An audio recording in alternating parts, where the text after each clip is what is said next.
Como é que você vê isso, né? O Sakamoto, ele diz que a candidatura dele tem um preço. E o preço é a liberdade do Bolsonaro. Como é que ele condiciona a candidatura dele nessa situação? Qual é a chance da liberdade do Bolsonaro, né? Olha, eu tinha até escrito um texto no sábado, Fabiola, sobre falando que com todas as últimas movimentações, o Bolsonaro, o clã Bolsonaro, havia sequestrado o Centrão e estava cobrando anistia como resgate.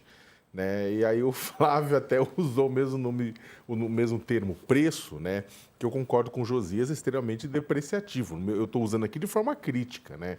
Quem abraça um sonho presidencial, né, acredita que está lá porque é a melhor alternativa para o país, porque representa a melhor alternativa para o país, né, porque quem acha que é sozinho a melhor alternativa para o país são tiranos.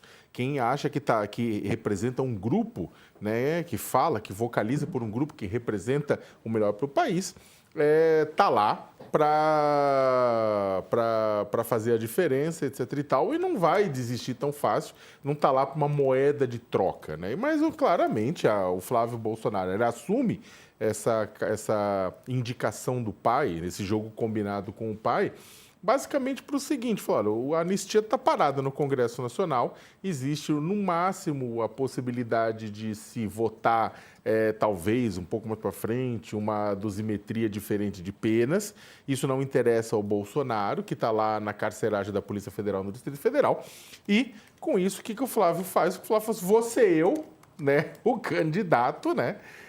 Isso, na verdade, causa um problemão para o Centrão e para Faria Lima, né, que, na verdade, apostam loucamente no Tarcísio de Freitas como candidato da direita para enfrentar Lula. Tanto é que, na sexta-feira, os mercados derreteram, a Bolsa caiu mais de 4% devido ao piti do mercado, né, com relação ao Flávio.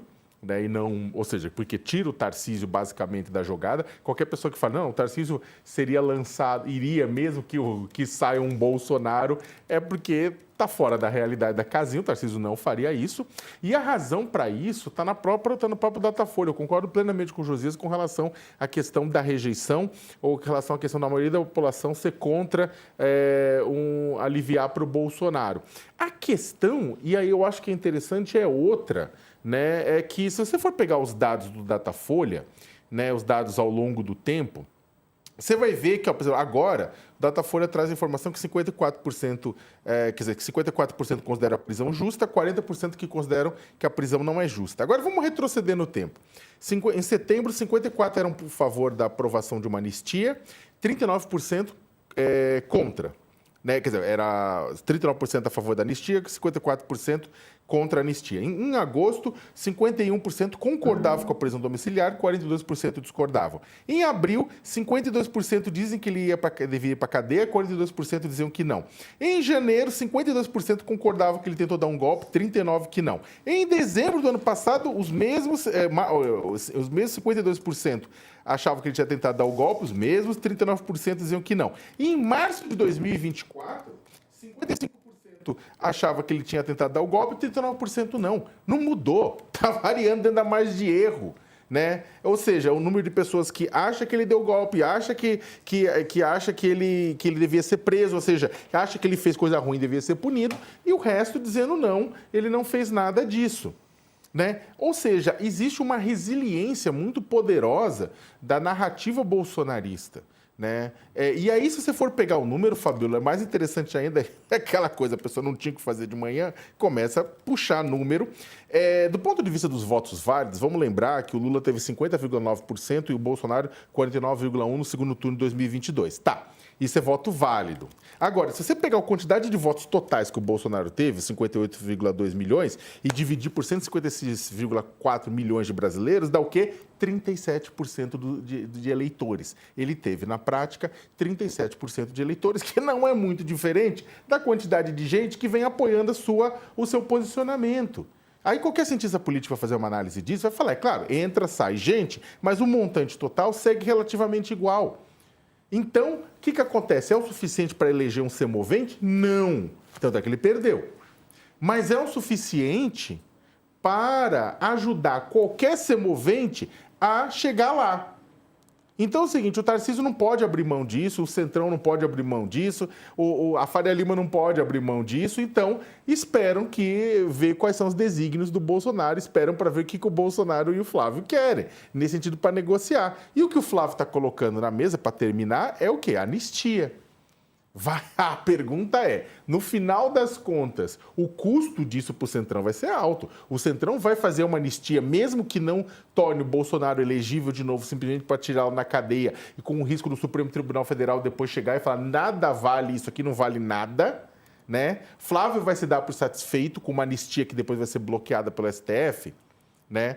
Tem que ver. Né? Ou com uma dosimetria, o que ele está querendo, o que ele vai discutir, vamos ver no final do dia. Mas o fato é que, sim, a família Bolsonaro sabe que tem muita gente que apoia eles, que não é o suficiente para eleger um presidente, mas muita gente apoia e está jogando com isso. Ou seja, caro amigo, cara amiga que faz parte desses 39%, né? Saiba que você virou moeda de troca do bolsonarismo. Josias, quando ele condiciona, né, o preço, a liberdade do Bolsonaro, existe alguma chance do Bolsonaro estar nas urnas em 2026? Não, não existe não, Fabiola, isso é impensável, né? E ficou entendido apenas que o Flávio Bolsonaro não é um presidenciável, ele é um código de barras que o pai dele, o Bolsonaro, está expondo ao Centrão. E o Tarcísio de Freitas já tinha assumido publicamente, outros governadores de direita também, o compromisso de conceder o indulto desse líder condenado, caso chegassem ao Palácio do Planalto. Mas o Bolsonaro exige pagamento à vista. Ele não quer saber de, lá na frente, eventualmente, dependendo do resultado das urnas, receber um indulto. Ele quer o pagamento à vista. E se o Centrão cede a essa chantagem, uma pessoa como o Tarcísio de Freitas, por exemplo, considerando que o Bolsonaro não tem a menor chance de estar presente nas urnas, o Tarcísio de Freitas, na hipótese de cederem a essa chantagem, ele iria à disputa presidencial como uma espécie de candidato com a marca do Zorro gravada na testa, que é a marca do golpismo. Então, nessa hipótese, o governador de São Paulo não seria também ele um presidenciável competitivo da direita, ele seria um presente de Natal antecipado para o Lula. Eu estava refletindo sobre essa movimentação, Fabio, do final de semana, eu cheguei à conclusão de que o bolsonarismo é mais ou menos como uma vesícula. Os aliados só acordam quando dói. Das várias maneiras para se atingir o desastre político, a demora é a mais rápida, a tolerância é a mais intolerável, e a confiança no Bolsonaro é a mais dolorida. Nessa estratégia para 2026, a direita gabaritou. Essa direita abrigada sob a marquise do Centrão não costuma perder por esperar, sempre ganha. E estava mal acostumada. Aí demorou a perceber que, em algum momento do crepúsculo do Bolsonaro, esses partidos do Centrão precisariam parar de correr e começar finalmente a ocorrer. Então, a direita foi tolerante demais e não fixou limites para o que é intolerável. Então, tem muita cabeça, pouco miolo, e esses chefões da direita carregaram num andor a imagem desse Messias perseguido, manteve-se a pantomima até depois da condenação do Bolsonaro, e esses partidos todos e os seus potenciais candidatos não se deram por achados, nem mesmo depois que os filhos do Bolsonaro passaram a bater mais nos aliados do que no Lula. Então, algumas pessoas desconfiam dos amigos, há gente que desconfia da própria mãe, mas a direita confiou no Bolsonaro demais, confiou que ele passaria o bastão para o Tarcísio de Freitas, e agora se verifica que a opção do Bolsonaro pelo primogênito pode ser uma unção, o que parece improvável, ou um balão de ensaio para comprar mesmo a impunidade, né? Em qualquer hipótese, a entrada do Flávio Bolsonaro em cena consolida essa percepção que eu mencionava no início. O bolsonarismo é como a vesícula. Os aliados só acordam quando começa a doer.